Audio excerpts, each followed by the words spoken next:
Assalamualaikum warahmatullahi wabarakatuh. Bismillahirrahmanirrahim. Alhamdulillahi rabbil alamin.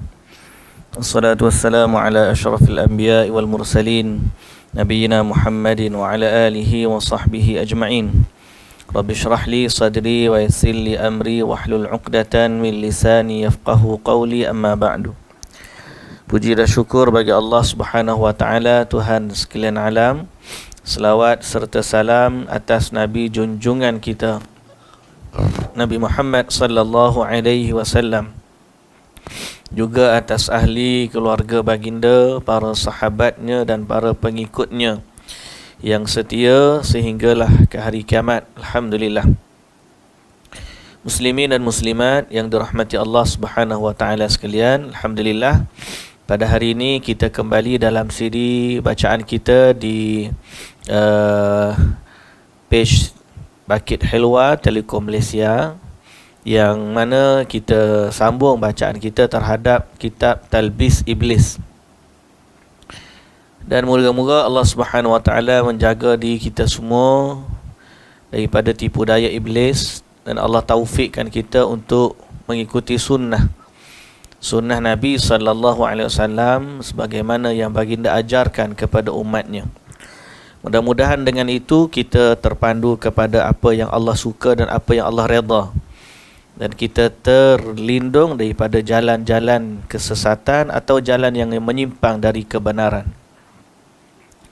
Walaupun terkadang yang kitab Talbis Iblis ni terkadang sebahagian daripada orang dia terkeliru dalam isu-isu berkaitan dengan agama, di mana mereka menyangka bahawa yang dia buat tu sebahagian daripada agama, padahal bukan. Jadi untuk tahu yang benar-benar tu kena kembali kepada panduan wahyu lah, panduan agama. Baik, kalau dalam siri pertemuan sebelum ini kita baca ini pada terakhir yang ni 31 bulan 10 kita ada satu kelas hari tu, kita dah bahaskan. Itu tajuknya Talbis Iblis terhadap kaum sufi terkait dakwaan tawakal, tapi tak mau berusaha, tak kerja, tawakal sampai tak berusaha, tawakal sampai tak kerja, dan tidak ada persediaan dalam soal harta. Jadi tak perlu cari bekalan harta, bekalan duit dan sebagainya. Hanya semata-mata bertawakal kepada Allah Subhanahu wa taala. So kita dah bahaskan tentang macam mana orang sufi kadang-kadang kerana nama tawakal tu melepaskan sebab-sebab. Seperti contoh Zunnun Al-Misri, dia kata dia kapal dia pecah. Dia bergantung dekat kayu. Lepas tu dia nampak satu dia nak pegang, dia pegang satu kayu. Lalu dia bertawakal kepada Allah. Dia kata kalau Allah tetap akan tenggelam, kayu ni pun tak boleh tolong. Lalu dia lepaskan kayu tersebut atas nama tawakal kepada Allah, dan dia berenang. Dia berenang sampai ke tepi pantai. Lalu dia kata apa? Tawakal dia kepada Allah ialah dengan dia menghilangkan pergantungan dia kepada kayu tersebut. Jadi ini nampak konsepnya macam betul-betul dia ni tawakal sampai melepaskan apa jua yang dia rasa boleh berpaut, hanya bermodal dia tawakal kepada Allah, dia berenang. Tapi selamatlah, alhamdulillah dia sampai. Cuma isu dia apakah tindakan itu benar. Kemudian ada seorang lagi, dia tanya tentang hakikat tawakal kepada seorang sufi. Seorang sufi tu pun dah ada duit dalam poket dia, dia keluarkan duit tu, dia keluarkan kepada yang dia keluarkan duit milik dia. Lepas tu dia baru dia jawab. Dia kata aku malu nak jawab tentang tawakal sedang duit ada dalam poket aku. So dia menganggap seolah-olah kalau dia nak kena tawakal tak boleh ada duit. Kerana duit tu dia bergantung dengan duit, tidak tawakal kepada Allah Subhanahu wa taala. Jadi perbahasan ini dah kita bahaskan sebelum daripada ni. Ini adalah satu kerancuan lah, bahasa kita sebut sebagai kerancuan. Kerancuan ni maknanya satu kekeliruan yang berlaku di kalangan mereka, sehingga mereka sangka nak tawakal ni tak boleh ada sesuatu yang menjadi sebab kepada kita nak mendapatkan hajat kita tu. Jadi kalau tawakal kena buang sungguh sebab-sebab ni.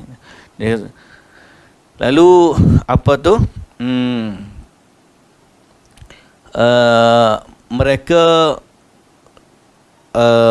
kalaulah mereka tahu bahawa sebenarnya tak ada pertentangan antara tawakal dengan usaha. Contohnya kalau kita nak tawakal kepada Allah, tak payah makan ubat tawakal. Tak, dalam makan ubat pun ada tawakal. Kita tawakal kepada Allah tapi kita kerja. Kerja kita tu dalam tak menafikan tawakal kepada Allah Subhanahu Wa Taala. Jadi ini kita dah bahaskan beberapa dalil yang menunjukkan pentingnya usaha dalam bertawakal kepada Allah Subhanahu Wa Taala. Ayat Quran Allah Ta'ala kata jangan serahkan harta kita kepada orang yang bodoh, yang belum boleh menguruskan harta. Tak boleh. Takkan kita bagi terus dia tawakal je lah. Tak boleh. Kemudian seorang ketua keluarga, dia nak tinggalkan harta untuk anak-anak dia supaya tidak merempat. Allah Ta'ala suruh tinggalkan anak-anak tidak dalam keadaan fakir. Itu juga sebahagian daripada asbab yang Quran bagi tahu. Bila kita solat khauf, kita pegang senjata, itu juga perintah Allah. Kalau Allah Ta'ala suruh kita solat dalam keadaan pegang senjata, itu maknanya tak menafikan tawakal. Kalaulah pegang senjata menafikan tawakal, yang ini usaha tu, nescaya Allah tak akan suruh. So ini kita nak faham konsep tawakal yang sebenar. Okay. Begitu juga Allah Ta'ala suruh kita mempersiapkan diri. Kalau nak perang, kena ada kelengkapan perang. Bukan kita pergi, kita tampar tembok satu peluru, lepas tu kita tawakal lah nak mari apa pun, lepas daripada tu pulang. Jadi cerita-cerita macam ni menunjukkan bahawa adanya usaha bersama dengan tawakal.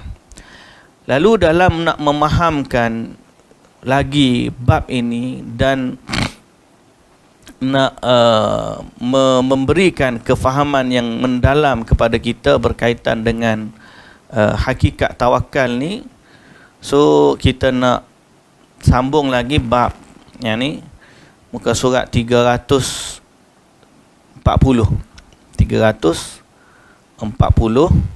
okey, muka surat 340, iaitu pada tajuknya hakikat mana 340 tadi. Okey, siap.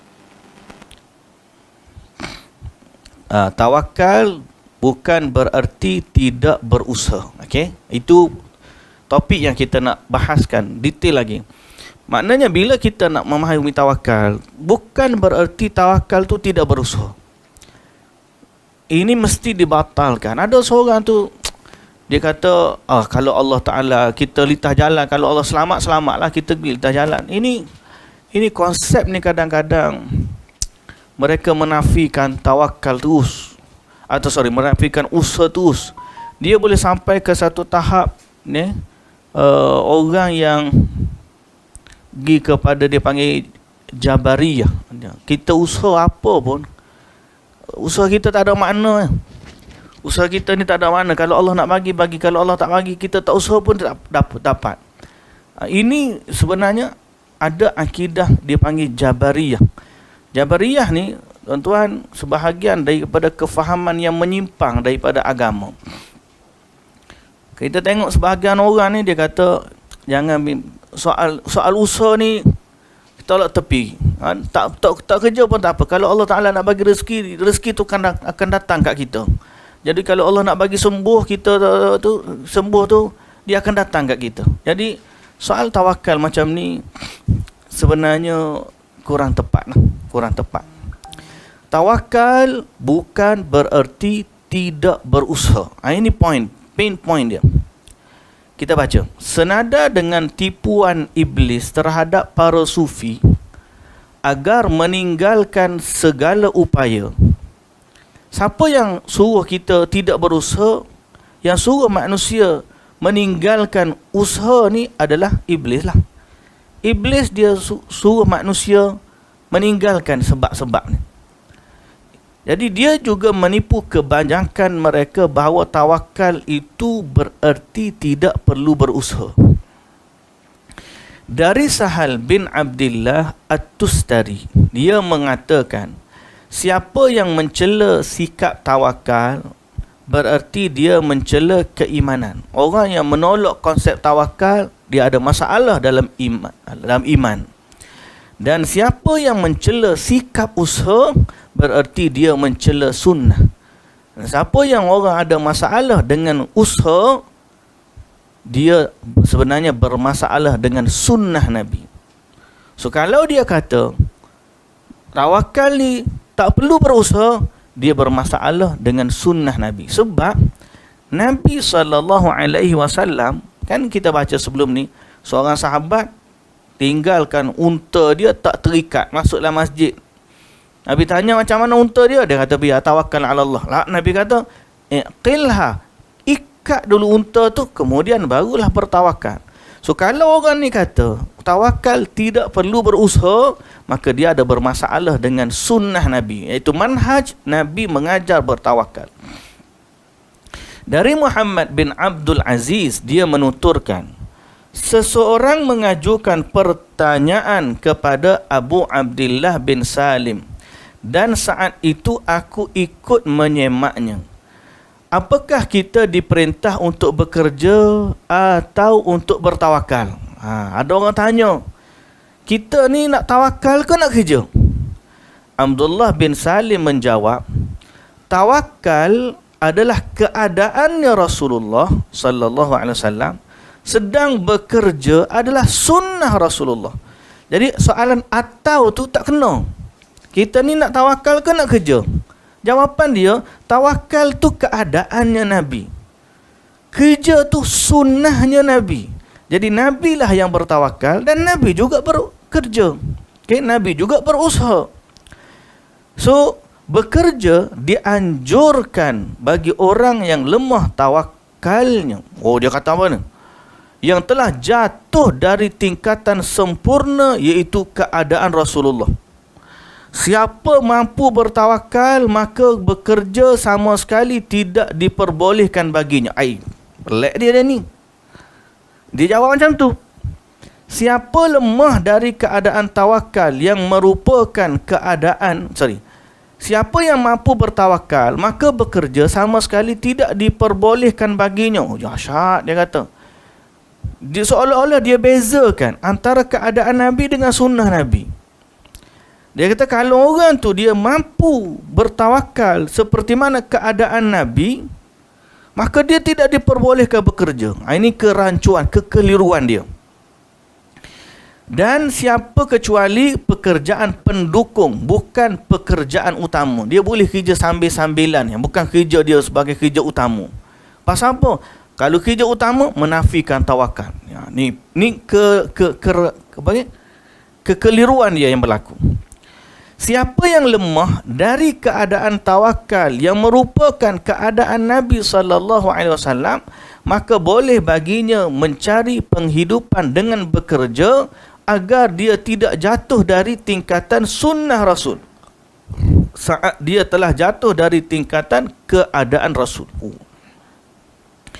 Yusuf bin Al-Husain menyatakan, jika kamu melihat murid sufi, yakni suri pemula, orang sufi mula-mula dia panggil murid, sibuk membuat keringanan dan usaha, sungguh dia tidak akan memberikan apa pun. Ini kekeliruan mereka. Penulis berkata, ini jawapan dia, penulis kita pun menjawab, demikianlah perkataan kaum yang tidak memahami makna tawakal. Mereka mengira tawakal sama dengan tidak bekerja dan menganggurkan seluruh anggota tubuh. Padahal, tawakal merupakan amalan hati yang sama sekali tidak menafikan usaha yang diupayakan oleh anggota tubuh. Seandainya orang yang bekerja tidak layak disebut orang yang bertawakal, tentu para Nabi bukanlah orang yang bertawakal. Kalau kita kata orang bekerja tu dia tak tawakal, Nabi pun kerja jadi Nabi pun tak tawakal lah. Macam mana? Ini kekeliruan orang tu. Yang dia kata dia memisahkan antara usaha dengan tawakal. Dia kata kalau orang betul tawakal, tak boleh kerja, tak boleh usaha, tak boleh simpan duit, tak boleh begini, tak boleh gitu. Kalau macam tu, Nabi usaha, Nabi kerja, pera kambing, berniaga. Apakah itu bukan tawakal? Bahkan Abu Bakar, Uthman bin Affan, Abdurrahman bin Auf cukup dikenal sebagai para pedagang kain. Demikian pula halnya dengan Muhammad bin Sirin, Maimun bin Mihran. Ni siapa ni Muhammad bin Sirin ni? Ulama besar. Maimun bin Mihran, ulama besar. Zubair bin Awam, sahabat. Amru bin Al-As, Amir bin Quraith, termasuk para pedagang kain campuran sutra dengan cotton, bulu. Begitu pula Abu Hanifah, Sa'ad bin Abi Waqqas, bekerja buat anak panah, cari rezeki. Mereka berusaha kerja. Apakah? Ulama-ulama besar, sahabat-sahabat Nabi. Kita nak tuduh mereka tidak bertawakal hanya kerana mereka berusaha. Ini kekeliruan yang ada di kalangan orang sufi. Sufi ni sibuk kerja zikir je, tak main. Allahu Akbar. Kadang-kadang siapa anak isteri pun tak jaga. Ni cerita dia, kalau dia nak keluar apa, dia kata apa? Luarlah, nanti Tuhan jagalah anak isteri. Ini kekeliruan yang ada. Uthman bin Talha bekerja sebagai penjahit. Kalau dia ada usaha kerja jahit, kemudian dia cukup duit, dia tinggalkan kepada keluarga dia, kemudian dia pergi berdakwah, buat kerja amal, buat kerja berapa gini-gini. Lepas tu dia balik, kumpulkan rezeki, bagi pula kepada anak isteri dia, kemudian pergi keluar lagi. Itu nampaklah dia usaha meninggalkan sesuatu sebagai bekalan. Tapi kalau dia tinggal bekalan macam tu, sebenarnya dia bukan bertawakal dengan Allah, dia bertawakal dengan orang keliling-keliling dia tu. Tak apalah, nanti adalah tu orang bagi duit kat dia, nanti adalah tu keluarga dia pergi minta dengan mak saudara, pergi minta kapak saudara, pergi minta dengan jiran, bini dia pula kerja gini-gini tu, suami dia duk main berzikir siang malam. Itu bukan tawakal. Dia sedang mengandalkan kewajipan dia kepada usaha orang lain. Sahabat-sahabat tak begitu. Nabi tak mengajarkan sahabat macam tu.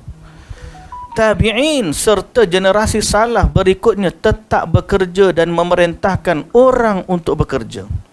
Jadi kita serahkan urusan kepada Allah. Tawakal dalam bab rezeki, tapi kita keluar cari rezeki. Tawakal. Bismillah ala Allah tawakkal. Ala Allah bismillah tawakkalna ala Allah. Dari Amr bin Maimun, dari ayahnya, dia bertutur, Abu Bakar diangkat menjadi khalifah. Lalu dia diberi gaji 2,000 dirham. Abu Bakar pun berkata, tambahkan, kerana aku punya keluarga. Kalian telah membuatku sibuk sehingga aku tidak boleh berdagang. Para sahabat kemudian memberikan kepadanya tambahan 500 dirham. Abu Bakar ambil gaji, jadi khalifah. Pasal dulu dia berniaga.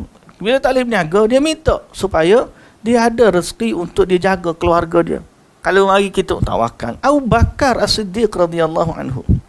Penulis berkata, apabila seseorang bertanya kepada kaum sufi, dari manakah aku memberi makan keluargaku?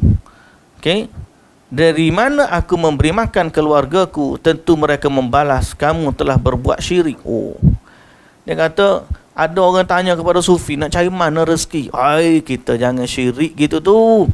Jangan tanya soalan. Allah Ta'ala mesti jaga. Dia jangan bergantung pada. Andaikan mereka ditanya tentang orang yang keluar rumah untuk berdagang, nescaya mereka berkomentar, dia bukan orang yang bertawakal kerana yang tidak yakin. Dia kata tak yakin tu kalau hijau tu. Ini semua kerana ketidaktahuan atau kejahilan akan makna tawakal dan yakin. Apabila ada di antara mereka yang menutup pintu rumah kemudian bertawakal, tentu orang itu mendekati pernyataan tadi tetapi mereka berada dalam dua dilema. Kebanyakan mereka bersungguh-sungguh mencari dunia, dan ada yang mengirimkan hambanya agar berkeliling untuk menjajakan jahe ni halia, dan mengumpulkan wang baginya. Sebahagiannya suka duduk-duduk di tempat perkumpulan kaum sufi dengan penampilan seperti orang-orang miskin, sebab sebagaimana diketahui, tempat perkumpulan sufi ini tidak luput dari orang-orang yang datang demi bersedekah, seperti halnya toko didatangi orang-orang guna melakukan transaksi jual beli. Jadi dia kata sebahagiannya orang tu nampak tawakal lah, tapi juga orang lain duk cari rezeki kat dia. Dia setengah-setengah tu duduk je di tempat perkumpulan. Pasal apa situ? Nanti rezeki mari orang bagi. Jadi yang untungnya orang bagi tu sedekah ya. Dia ni dia hanya makan daripada rezeki ataupun makanan orang bagi. Itu bukan konsep tawakal. Nanti kalau tak ada orang bagi, dia berduduk melongo, apa tak ada orang bagi ni. Tawakal bukan macam tu. Sa'id Ibnul Musayyib berkata, siapa yang selalu ada di masjid, tidak bekerja dan mengharap pemberian orang lain, bererti dia telah meminta-minta secara paksa. Dia duduk masjid, tengok orang beri, lepas orang tengok kesiannya dia. Sebenarnya dia juga termasuk orang yang meminta-minta. Kalau kita perhatikan lebih jelas lagi, perintah salaf agar kita bekerja keras. Salaf ni siapa? Salaf ni orang terdahulu daripada generasi sahabat, tabi'in, tabi'ut tabi'in. Mereka ni melarang sikap bertawakal saja dan memerintahkan agar bekerja dan berusaha dulu. Jangan tawakal tu atas nama je. Kena kerja. Umar bin Al-Khattab radhiyallahu anhu berkata, wahai orang-orang fakir, tegakkan kepala kalian. Jalanan kita sudah jelas, maka berlumba-lumbalah kalian dalam kebaikan. Jangan menjadi beban kaum muslimin. Umar suruh orang bekerja. Jangan angkat kepala. Pergi keluar bekerja. Umar Al-Khattab radhiyallahu anhu setiap kali melihat seorang pemuda yang memikat hatinya, dia bertanya kepada pemuda itu, apakah dia punya pekerjaan? Apabila dijawab tidak, Umar berkata, runtuhlah reputasinya di mataku. Umar kalau tengok muak ke apa? Tak ada kerja apa, duduk rumah gitu. Oh, jatuh reputasi. Dia bukan bekerja mesti ada jawatan. Kalau dia tanya apa tu? Aku lah ni duduk buat projek ayam kecil-kecilan, duduk merah ayam, kalau ada tu sikit bolehlah jual. Itu kerja. Apa kamu buat? Aku tak adalah. Tengok kalau ada apa, adalah tanah tepi rumah sikit, kita clear. Cadangnya nak bela madu keluluk lah contohnya. Ada perusahaan. Okey. Semua aku tanam sayur adalah kerja sikit-sikit. Cukup untuk makan sendiri pun okey. Alhamdulillah. Itu adalah usaha. Tapi kan jangan kata, muak ke apa? Aku tak ada lah, duduk rumah. Gitu je lah. Tengok kalau ada rezeki, ada lah tu. Tak ada rezeki, itu jatuh terus reputasi. Kalau jumpa dengan orang duduk di masjid, lupa zikir, subhanallah, alhamdulillah. Assalamualaikum sahabat. Apa sahabat buat apa lah ni? Saya adalah bisnes sikit-sikit. Lepas tu ni mari cuti lah. Kita ambil 2-3 hari untuk mari duduk. Ataupun kita duduk dalam majlis ilmu ni, kita mengaji. Nak buat daurah seminggu ni, kita mengaji. Lepas tu kita balik, cari sambung rezeki balik. Okey.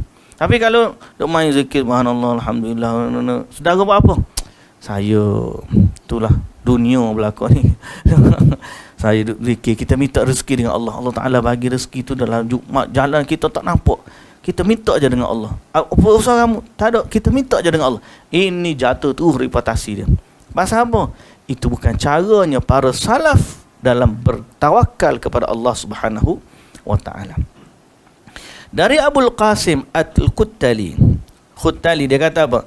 Aku bertanya kepada Ahmad bin Hanbal, yakni Imam Ahmad lah, apa pendapatmu tentang seorang yang bertahan di rumah atau di dalam masjid dan meyakini aku tidak akan melakukan pekerjaan apapun sehingga rezekiku mendatangiku. Oh, dia kata, tak buat kerja tak apa. Kalau rezeki kita ada, dia mari kat kita.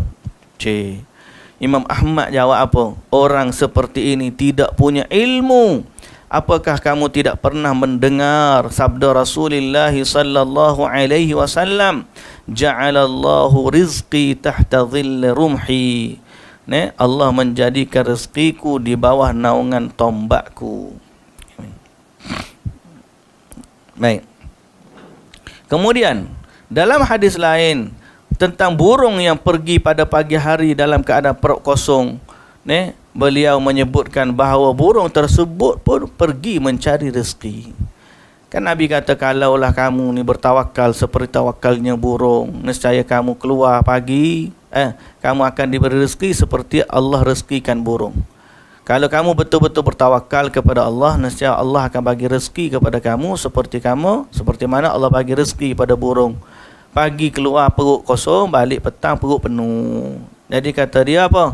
Burung pun keluar cari rezeki, terbang, tak duduk di sarang. Kalau dia duduk jadi sarang tu, ada rezeki ada lah tu mari tu.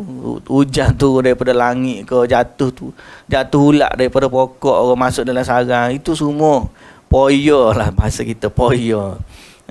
Tak ada salah, tidak menafikan usaha kalau dalam konsep tawakal. Allah Subhanahu wa taala berfirman, wa akharuna yadribuna fil ardi yabtaghuna min fadlillah, dan yang lain berjalan di bumi mencari sebahagian kurniaan Allah. Dan Allah Taala kata, laisa alaikum junahun an tabtaghu fadlan min rabbikum, bukanlah satu dosa bagimu mencari kurnia dari Tuhanmu. Sahabat-sahabat Rasulullah sallallahu alaihi wasallam terbiasa berdagang di laut dan di darat, juga bekerja di kebun-kebun kurma milik mereka. Mereka adalah teladannya bagi kita. Tengok sahabat-sahabat di laut, di darat, kerja dia, ada ladang, uruskan ladang kurma. Dari Ahmad bahawa seorang mengadu kepadanya, aku ingin menunaikan ibadat haji dengan modal tawakal. Ahmad menjawab, Imam Ahmad lah ni, silakan kamu berangkat sendirian, tidak bersama rombongan. Oh, dia kata tak boleh. Dia kata aku nak pergi ibadah haji tak bawa bekal, modal aku tawakal. Imam Ahmad kata apa? Boleh, tapi kamu kena pergi seorang, jangan ikut rombongan, pergi seorang je. Dia kata tak boleh lah macam tu. Maka dia kata apa? Imam Ahmad kata, bererti kamu bertawakal dengan bekalan orang. Bukan tawakal kepada Allah lah. Kamu ni bertawakal, kalau betul awak pergi sendiri, tengok macam mana kamu tawakal. Tak boleh, berarti kamu bergantung dengan bekal orang. Abu Bakar Al-Marwazi mengkhabarkan, aku berkata kepada Abu Abdullah rahimahullah, mereka yang mengaku-ngaku tawakal itu mengatakan, kami duduk diam, rezeki kami ditanggung oleh Allah. Ini geng-geng kadang-kadang ni pokok sufi yang melampau, dia macam ni, dia tak kerja, malah kerja. Malah tu satu, sibuk dengan zikir kerana kekeliruan mereka. Tawakal je, zikir je, ibadat je kerja kita. Dia lupa kerja tu ibadat juga. Kerja tu ibadat, tuan-tuan hak ni. Dah, kita keluar cari rezeki, keluar rumah sebelum lepas subuh pergi balik petang kerana mencari rezeki yang halal. Itu ibadat. Kerana itu sunnah Nabi SAW suruh kita kerja. Orang berniaga, buka kedai, pakai barang, cuma rezeki nak dapatkan rezeki yang halal bagi makan anak isteri. Ibadat. Tidak menafikan tawakal. Okey. Dia kata, orang yang mengatakan tawakal tu kami duduk diam je, rezeki kami ditanggung oleh Allah. Maka Abu Abdullah, Imam Ahmad juga kata, itu kata-kata tercela. Tak betul kata macam tu. Dan bukankah Allah berfirman, ya ayyuhallazina amanu idza nudiya lis-salati min yaumil jumu'ati fas'au ila dzikrillahi wa dharul bai'. Allah Ta'ala suruh kita tinggalkan apabila hari Jumaat baru kita tinggal. Selain daripada tu, mana berjual beli. Abu Abdullah meneruskan, selanjutnya apabila dia berkata aku tidak mahu bekerja, lalu dia diberikan sesuatu, mengapa dia mahu pula menerima pemberian orang lain? Nak pula bila orang bagi barang nak ambil. Kalau betul tawakal, orang bagi pun tak sambil lah. Kan tawakal tu. Dah, ni dah. Tanya orang kerja tak nak, orang bagi barang ambil pula. Jadi di mana tawakal dia? Salih bin Ahmad, dia berkata, ayahku ditanya sedang saat itu aku menyaksikan tentang satu kaum yang tidak bekerja dan menyatakan kami bertawakal kepada Allah sehingga kami tidak perlu bekerja.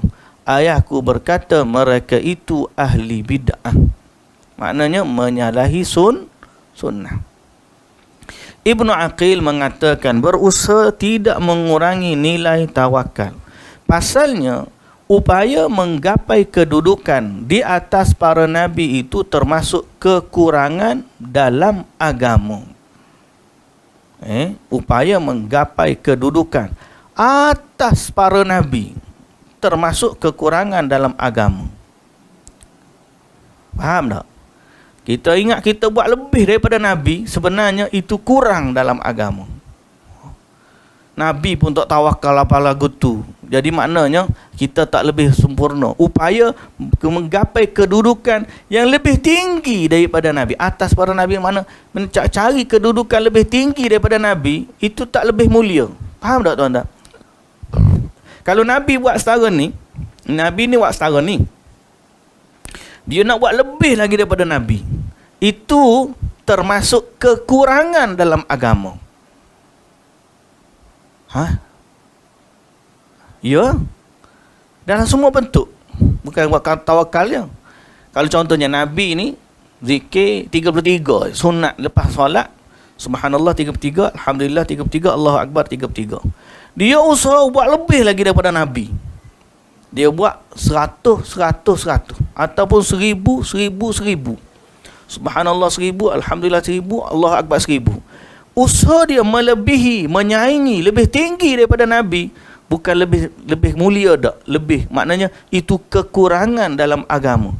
Kerana kesempurnaan agama ialah kita menepati petunjuk Nabi. So dalam konsep tawakal, ketika ada yang berkata kepada Nabi Musa alaihissalam, innal mala'a ya'tamiruna bika liyaqtuluk, sesungguhnya para pembesar negeri sedang berunding tentang engkau untuk membunuhmu.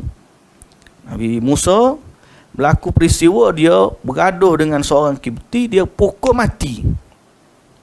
Lepas pada tu pembesar-pembesar buat musyarat akan hukum bunuh Nabi Musa.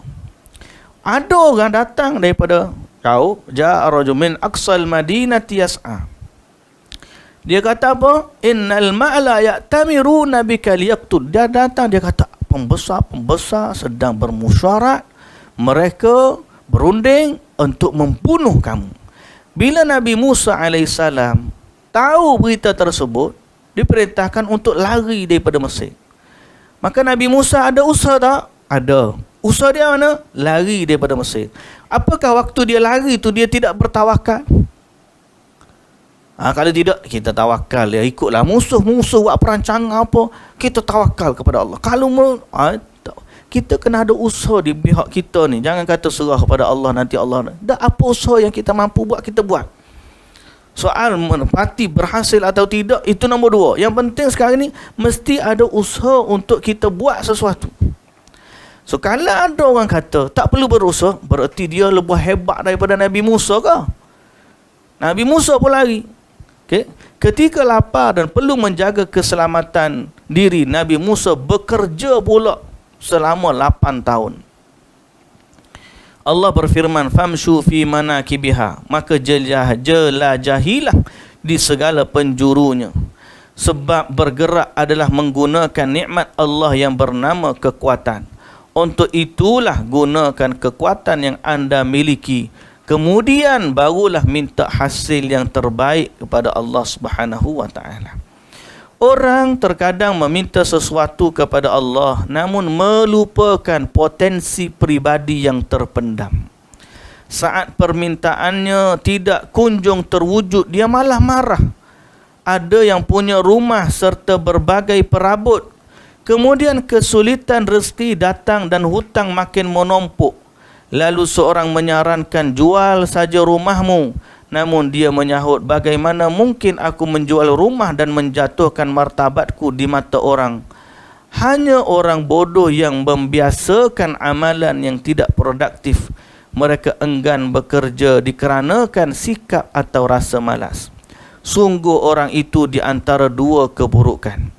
Yang pertama, menelantarkan keluarga dan mengabaikan kewajipan. Yang kedua, menghiaskan diri atas nama orang yang bertawakal sehingga orang-orang yang bekerja merasa iba terhadap dirinya. Bahkan membuat orang-orang bekerja tadi mengetatkan anggaran dana untuk keluarga demi memberikan sesuatu untuk membantunya. Orang lain pula susah pada dia. Oleh kerana konsep tawakal yang dia buat, sebenarnya dia hanya menghiaskan diri. Sebaliknya orang lain pula yang terpaksa berkorban untuk dia. Kehinaan demikian hanya tunjukkan orang yang berjiwa hina. Kerana lelaki yang sejati adalah lelaki yang tidak menyia-nyiakan esensi yang Allah titipkan dalam dirinya lantaran mementingkan rasa malas semata, atau hanya demi nama yang disematkan kepadanya di tengah kaum yang bodoh. Kerana Allah terkadang tidak memberikan harta bagi seseorang, tetapi memberinya esensi, kemampuan paling berharga yang membuatnya mampu meraih dunia kerana peribadi yang dapat diterima oleh banyak orang. Alasan kenapa sufi ni tak mahu bekerja. Mereka yang malas bekerja, ada alasan dia. Di antaranya mereka kata rezeki ni pasti datang menghampiri kami. Dia kata kalau Tuhan dah tulis dia rezeki ni mari kat kita. Tak kerja pun mari. Ini merupakan alasan yang amat buruk. Sebab jika ada orang yang meninggalkan ketaatan, lalu dia berkata, aku taat pun tetap tidak mengubah takdir yang telah ditentukan Allah kepadaku. Jika aku ditakdirkan sebagai ahli syurga, aku pasti akan masuk syurga. Namun jika aku ditakdirkan sebagai ahli neraka, aku pasti masuk neraka. Boleh ke tak kita terima lagu tu? Jadi nampak zahirnya memang tak betul dah kalau alasan dia rezeki ni pasti siapa walaupun kita tak bekerja. Tanggapan syubhat, macam mana nak jawab orang yang macam ni? Okey, pernyataan kata rezeki itu dah ada, kita kerja. Kalau kita tak kerja, kalau rezeki banyak tu je akan sampai kepada kita. Orang yang tak bekerja mengandalkan rezekinya kepada takdir, seolah menolak seluruh perintah ilahi. Seandainya kata-kata ini dibenarkan bagi seorang, tentu Adam tidak akan dikeluarkan dari syurganya kerana dia pernah menyatakan, aku hanya melakukan sesuatu yang Allah takdirkan untukku. Namun seperti sudah diketahui bahawa kita dituntut untuk menjalankan perintah, bukan mengurusi takdir. Faham tak? Allah ni memang takdir kita dah ada, tapi takdir bukan urusan kita. Banyak mana Tuhan nak bagi, itu bukan urusan kita, itu urusan Allah. Urusan kita apa? Urusan kita menjalani perintah Allah. Allah suruh kita kerja, ya. Allah suruh cari rezeki, ya. Nabi suruh kita berusaha, ya. Jadi soal rezeki banyak mana nak bagi, itu urusan Allah. Siapa yang mengandalkan rezeki kepada takdir, aku ni tak payah kerja, rezeki aku banyak ni, banyak mana mari, banyak tu lah. Seolah-olah kalau nak dapat anak, tak kahwin, tak apa, yang marilah anak. Jangan, mana ada kata macam tu. Tak ada orang logik. Tidak ada orang waras yang boleh berkata, kalau mu ada rezeki anak 10 orang, anak 5 orang, mu tak kahwin pun tetap akan mengandung. Mana ada orang kata macam tu? Siapa yang kata macam tu, dia gila panggil, gila. Menafikan, menolak seluruh perintah Allah. Allah suruh berkahwin, nak suruh dapat zuriat. Nak makan minum, suruh bekerja, berusaha. Bercucuk tanam, baru keluar pokok tumbuh. Kalau tidak, takkanlah kita ada tanah 3 ekar. Aku tawakal ala Allah lah. Nanti kalau ada rezeki durian, keluar musangking 100 pokok. Yang keluar lah tak pokok. Mana ada orang waras kata macam tu? Tak ada. Tak ada. Okay? Jadi kita ni, rezeki bukan urusan kita. Rezeki, takdir, urusan Allah. Urusan kita menjalankan perintah yang Allah suruh. Allah suruh kerja, Allah cari rezeki, Nabi suruh berusaha, Nabi suruh panggil keluar, melakukan sesuatu sebab, mencari sebab. Itu semua perintah agama yang kita kena buat. Baik. Alasan lainnya, mereka mengucapkan, di manakah harta yang halal, biar aku mencarinya. Oh, dia kata, mana ada rezeki halal, payah nak cari rezeki halal. Jadi biarlah rezeki tu mari kat kita. Nak cari rezeki halal ni payah, biar rezeki tu mari kat kita. Ini ucapan orang bodoh, kerana sesuatu yang halal itu tidak akan pernah berhenti dan hilang sampai kapanpun, bila-bila pun. Berdasarkan sabda Nabi, al-halalu bayyinun wal haramu bayyin. Dia kata, payahlah ni nak cari rezeki yang halal ni. Tahu buat kerja tu, tak boleh kerja ni rezeki halal ni. Jadi tak kerja lah mudahnya, biar mari makan duit rezeki orang sedekah je lah. Tuan-tuan, itu konsep yang salah. Sebab rezeki halal ni ada. Bukan nak kena pergi dengan duit semata-mata. Cari cucuk tanam, kerja, pikul barang, ambil upah A, ambil upah B, buang sampah pun terkadang boleh upah dah. Seperti diketahui, yang halal adalah apa yang diizinkan syariat untuk dimanfaatkan. Pernyataan mereka ini hanya dalih untuk bermalas-malasan. Dia kata tak ada rezeki halal. Ada lagi yang berkata, jika kami bekerja bererti kami membantu terciptanya kezaliman dan kedurhakaan. Seperti yang dikhabarkan dari Ibrahim Al-Khawas, aku telah mencari yang halal dalam segala hal, sehingga aku mencarinya dengan memancing ikan. Aku ambil kayu dan aku pasang kain. Aku duduk dan melemparkan kain itu ke air. Saat ikan muncul menyambar umpanku, aku menariknya ke daratan. Sesudah itu aku melemparkan kembali kailku ke air. Lalu seekor ikan kembali menyambarnya dan aku menariknya ke daratan. Begitu seterusnya. Tiba-tiba aku merasa seperti ditampar, namun aku tidak tahu tangan siapakah yang menamparku. Juga aku tidak melihat sesiapa pun. Lalu aku mendengar satu suara, kamu tidak akan mendapat rezeki apapun sehingga kamu menghampiri, lantas membunuh ikan yang selalu apapun hingga kamu hampir lantas membunuh ikan yang selalu berzikir menyebut kami. Lalu aku memutus kail tersebut, lantas mematah gagang pancingnya, lalu aku segera pulang. Oh, dia kata, kita pancing ikan, naik ke ikan, dia duduk berzikir kepada Allah, matilah satu makhluk yang berzikir. Penulis berkata, kalau kisah ni nampak macam-macam, cerita dongeng je kan.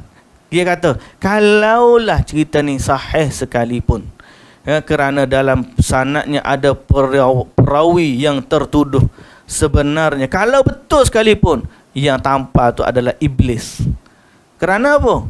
Ia bertentangan dengan syariat. Tak ada pernah pun Allah larang kita tangkap binatang, sembelih binatang, kerana matilah binatang yang berzikir. Kalau tidak, Nabi takkanlah nak sembelih korban. Tangkap ikan pun tiba-tiba kezaliman. Dia macam Sami pula. Sami dia vegetarian tak? Vegetarian tak makan daging sebab apa? Tak si membunuh. Ini lebih kurang. Tangkap ikan kena tampar tiba-tiba, kamu telah membunuh jiwa yang berzikir kepada Allah. Ini semua poyo lah bahasa kita tadi. Kita sebut poyo. Poyo tu tak apa ni. Ni jahil. Ni macam Sami tak makan binatang ni gini ya. Tak si membunuh konon-konon. Ketahuilah, Allah yang membolehkan kita menangkap ikan. Allah yang suruh. Allah bagi kita. Dihalalkan makanan laut pada kita. Allah yang halalkan. Tidak akan mungkin menghukum siapa pun dari manusia yang melakukan hal yang dibolehkan ini. Kalau Allah Ta'ala kata boleh hukum dia tangkap ikan, apa salah siapa pikat kamu kata kena tampar kerana membunuh binatang? Ini kerancuan. Jadi bagaimana mungkin dikatakan kepada Ibrahim Khawas ucapan hingga kamu menghampiri lantas membunuh ikan yang selalu berzikir menyebut kami, sementara Allah sendiri tidak melarang kita membunuh ikan? Jawapan dia, bekerja untuk mendapat rezeki halal adalah tindakan terpuji. andai kita tidak mencari ikan dan menyembelih haiwan ternak hanya kerana haiwan-haiwan itu berzikir menyebut Allah, tentu kita tidak akan memperoleh asupan apapun untuk menopang tubuh kita agar kuat. Kerana tubuh manusia tidak boleh tegak tanpa asupan daging, tanpa makan daging. Tidak mencari ikan dan tidak menyembelih haiwan adalah fahaman Brahmana. Ini Brahmana ni orang Sami-Sami yang Hindu lah, vegetarian. Itulah kebodohan yang dilakukan oleh Ibrahim Al-Khawwas. Dan perhatikan pula bagaimana atau betapa liciknya iblis dalam membuat talbis. Baik, mari pula satu kumpulan sampai tidak mahu tawakalnya sehingga tidak mahu berubat. Ni tawakal dia sampai tak pergi jumpa doktor, tak pergi makan ubat. Tawakal tak pergi jumpa ruqyah. Tak ruqyah pun tak pergi. Duk main kalau Allah Taala nak sembuh jelah. Duk main itu ruqyah. Kita ni kalau dia ada dua cara. Rawatan syar'iyah, ruqyah. Rawatan yang fizikal ni ubat-ubatan. Tak menafikan dua ni, boleh. Tapi dia ni dok, hak ni pun dok, hak ni pun dok. Cerita dia kalau Allah Taala bagi sembuh jelah, insya-Allah. Jadi ada sebahagian orang sufi sampai tawakal mereka sehingga tidak mahu berubat. Tadi tak mahu bersusa. Ni tawakal sehingga tak mahu berubat. Macam mana juga sama, tapi pendetailannya insya-Allah kita baca pada pertemuan kita yang akan datang. Ni mudah-mudahan Allah berkati kita semua, para sahabat-sahabat Pakit Helwa di Telekom Malaysia. InsyaAllah kita sambung lagi lah kelas kita pada bila saya? Bulan depan dah. Bulan depan berkaitan dengan talbis terhadap orang sufi ni, yang mana mereka tak mahu berubat atas nama tawakal. Baik, kita berhenti setakat tu dulu. Wallahu ta'ala alam. Subhanakallahumma wa bihamdika asyhadu an la ilaha illa anta astaghfiruka wa atubu ilaik. Aqulu qawli hadza wa astaghfirullahal azim li wa lakum. Assalamualaikum warahmatullahi wabarakatuh.